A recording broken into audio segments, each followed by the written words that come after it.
I was hoping for a bigger attendance, but it might just be that time of the day. Everyone's had their coffees and probably taken a tube or train home. Should we give it a few minutes just to see if people are, if that's okay? That's what I'm, yeah, that's what I'm thinking.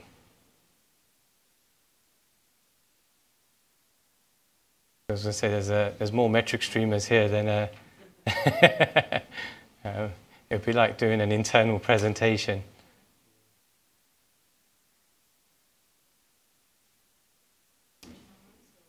And I would encourage people to move a little bit forward so I don't feel too lonely as well. Otherwise I'll be asking you questions at the back.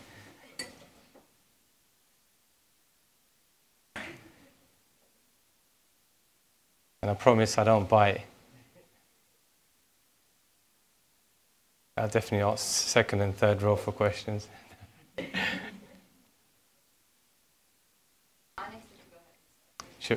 We'll kick it off.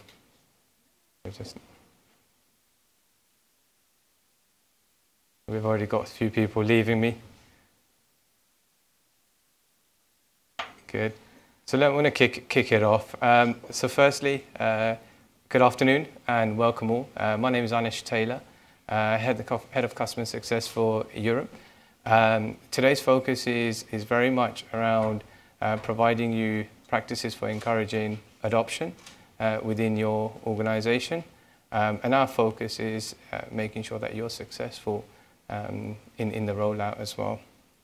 So as part of today's session, I will be talking through what GRC software adoption actually means, the practices for encouraging GRC software adoption within your organization, the principles that I'll go through. Obviously, they're not exhaustive list. I'm sure there's a lot of others, but these are some of the main ones that we've identified working through with a number of customers across the industry, leading analysts and partners as well. Again, during the course of the presentation, if you have any questions, please feel free to ask me. I'm more than happy to answer, and I'm sure we've got quite a group of experienced people here. I'm sure may be able to share a tip or two, and I know Jonas is sitting here as well, and I'm sure he can provide some insights. So if I kick it off and just talk about, what is software adoption, in particular to GRC, I think as the name suggests, it's essentially adoption of new GRC technology within your organization. And if I think about it from a strategic perspective, as an organization that you work in, you invest a lot of money and time into kind of looking at which software will support your vision. And when we talk about vision, we talk about things like how do we eliminate process bottlenecks? How do we create efficiencies? How do we save time? How do we identify risk exposure?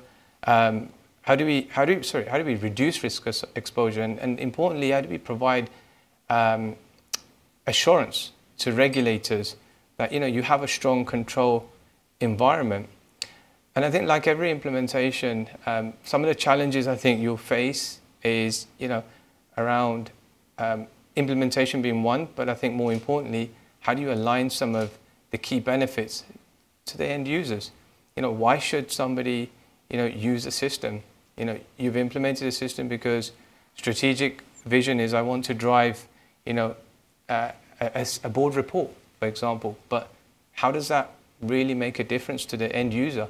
The end user is the person who's going to have to take the application and start to make some of the input, some of the information, and really be the person who drives what somebody at the top is requesting for. So today, I guess what I'm going to go through is based on years of experience, as I mentioned, and working with a number of analysts across the industry, but also the customers that we have today. there is a number of practices that you can embrace to really start to adopt, to improve the adoption of your GRC technology.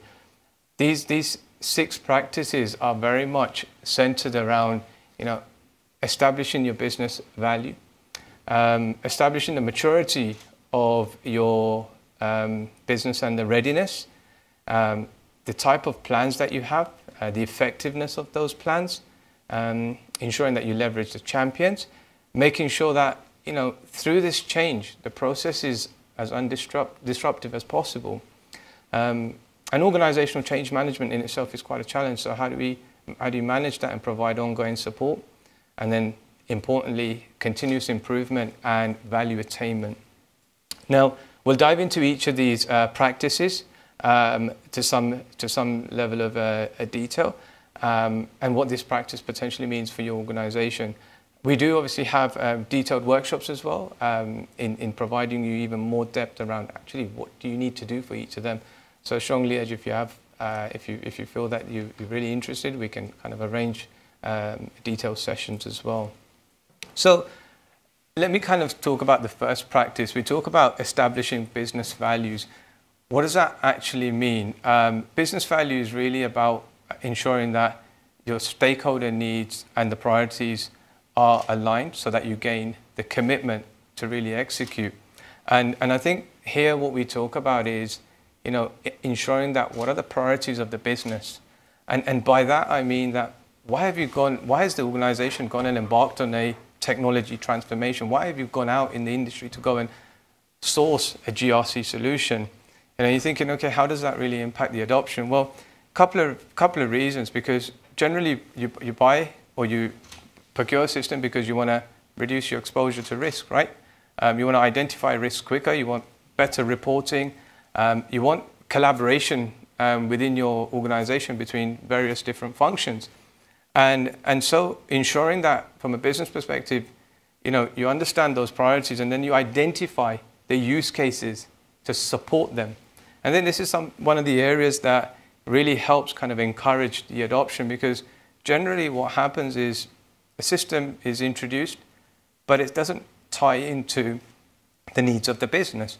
And therefore you have a slight challenge in getting that adoption, getting the buy-in from the user community, because they don't really understand what the value is. So establishing and driving business value is absolutely paramount. And also, how is this value going to be achieved? How will each of the organizational units, whether you call that function within your business, will actually benefit from this change? So I think practice 1 is all about kind of setting the tone, establishing and driving the business value. Practice 2, we will always talk about kind of establishing the business maturity within your organization. And here, this is quite an important practice, because depending on what stage you are within the GRC transformation journey, that will make a difference between somebody saying, actually, this is quite a large change for us, and it's overwhelming. As you can see, we're creatures of habit. We don't like to change what we do. We enjoy what we're doing, and because we're used to it. So establishing a business maturity is all about understanding, okay, where are you today in the process? So are you currently in an Excel? Are you using Excel, or are you using SharePoint? Is there a view to transition from an Excel or a SharePoint or even a point solution to something a little bit more sophisticated, i.e. like a metric stream solution, which you're thinking, okay, I want to kind of automate some of the processes. So it's important to establish that, you're moving from a particular way of working into a technology solution. Now, in order for that to be successful, there are different levels of skills that you need to take into consideration. Some people will be happy to embrace the change.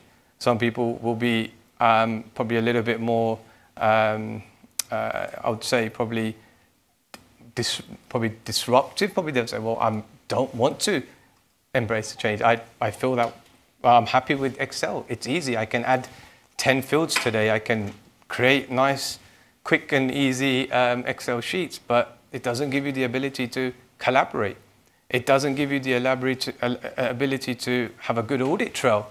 Now, what that does is simply it's not scalable, and therefore it doesn't give the level of assurance from a regulatory perspective that you can meet the regulatory requirements, or you can't really even give the assurance to your senior leadership, that you have a strong control environment. So again, it's thinking about where you are as a business today, and accepting it. So whether you're using Excel or, as I would like to call it, Microsoft suites of applications, some would refer it as Microsoft GRC, moving from there to a more strategic solution that gives you the ability to start to expand.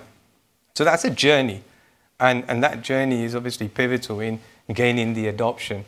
It's almost like, if I can use an example, I have a 2-year-old, and she's quite active. She loves to do a lot of things, and she's ambitious. She wants to get on my daughter's 6-year-old bike and start riding it. That's quite challenging, right? And she'll fall down and hurt herself. And so it's kind of knowing her capabilities, similar to your business capability, your people capability, and what tools you're giving them to move on to the next stage. The third practice is about effective rollout. This is really around kind of ensuring that you're really able to build a successful plan and momentum with early wins. And by that, what I mean is ensuring that there'll be some promoters within your organization, some innovators, and as part of that is those innovators and early adopters are almost very excited about change, right? They can't wait to get their hands on GRC technology. They can't wait to get their hands on a new tool.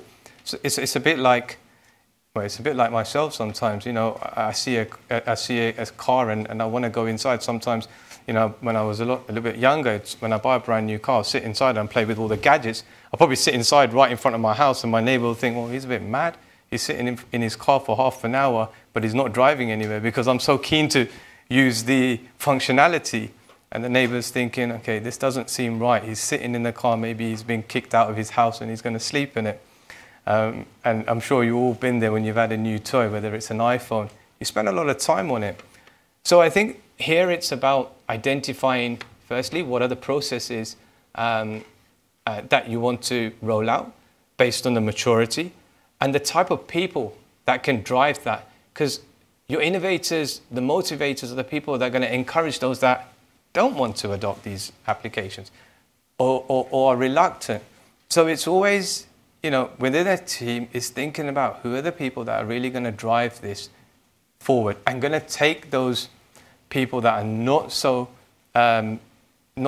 keen to embrace technology along with that journey. But also, when I talked about the practice too, is about the maturity. You want to think about the type of functions and how to kind of take them to the next stage. So some functions might be mature. They might be ready for the technology transformation.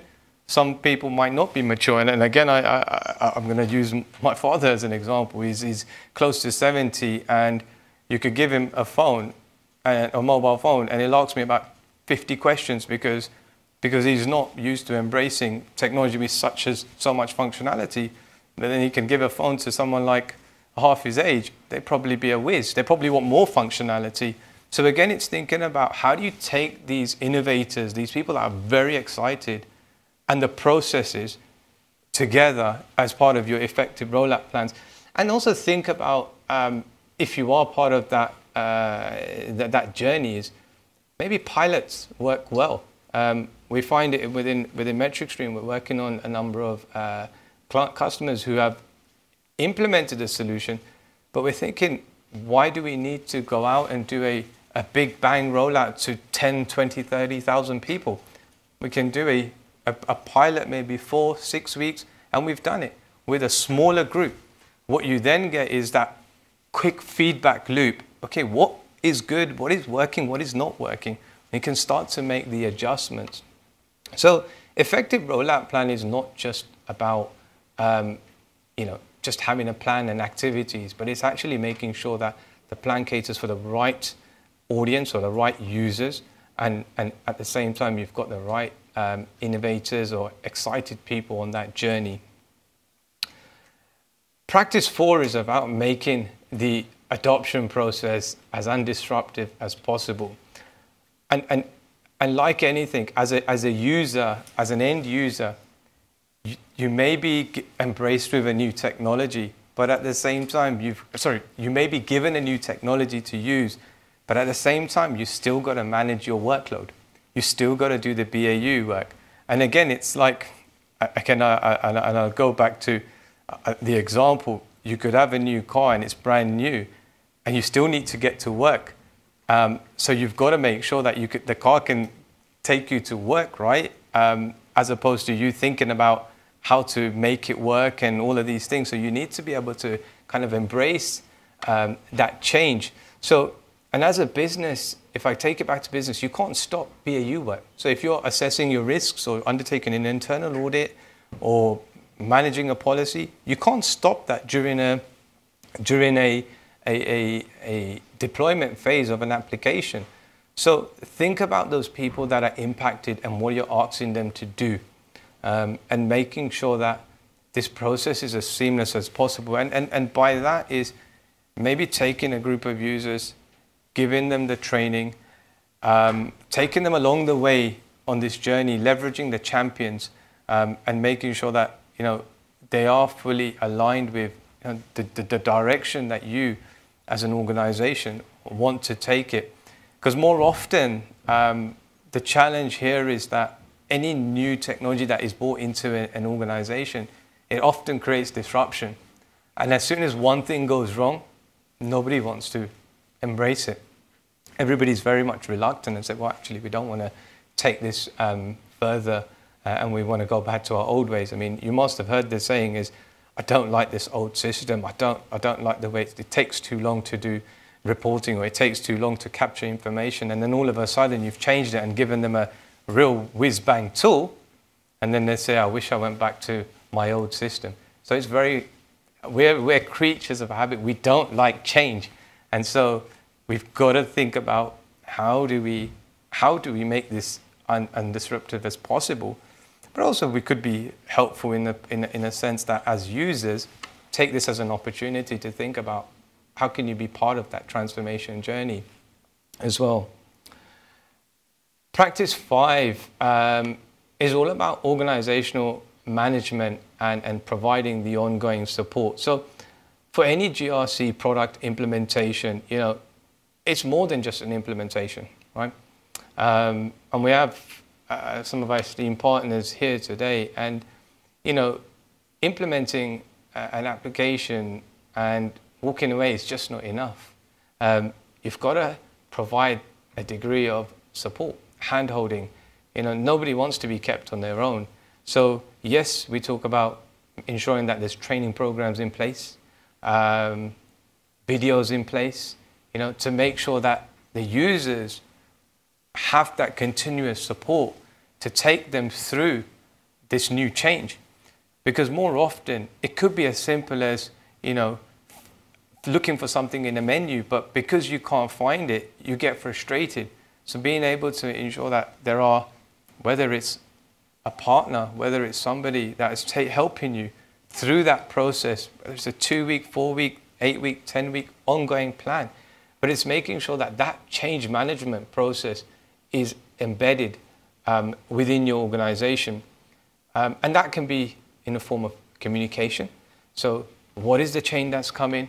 Who is the change impacting? It's very important. Where to go when you need the additional support? Do we have user guides? Do we have manuals? Do we have somebody to speak to? I think at times people don't want to go through user guides. People want that bit of personal support, maybe for a short period of time. It may be you have somebody that gives you that, I can pick up a phone and ask somebody for support. I know me personally, I'd rather phone somebody and ask somebody rather than searching myself, but that's because I'm a bit lazy when it comes to that. It's just easy to ask someone, but I could Google it. But I guess it's making sure that you have that support in place. Practice 6, this one is more around ensuring that you have continuous improvement and ensuring that you have value that is being driven through this change, through the new GRC technology within your organization.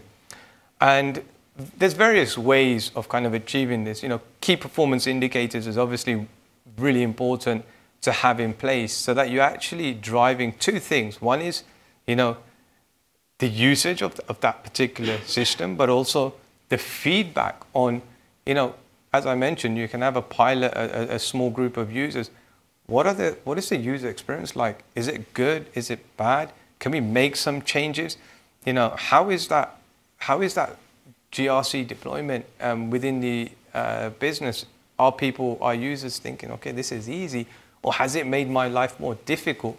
So again, it's ensuring that, you know, as an organization, you are continuously providing improvement channels for such GRC technology adoption, because as you know, these softwares can be very simple to complex. It depends on the processes that you're trying to automate.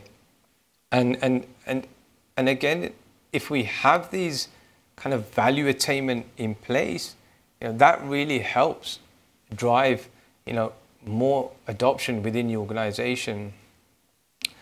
And just kind of following off from that, we talk about how to measure, you know, successful GRC programs.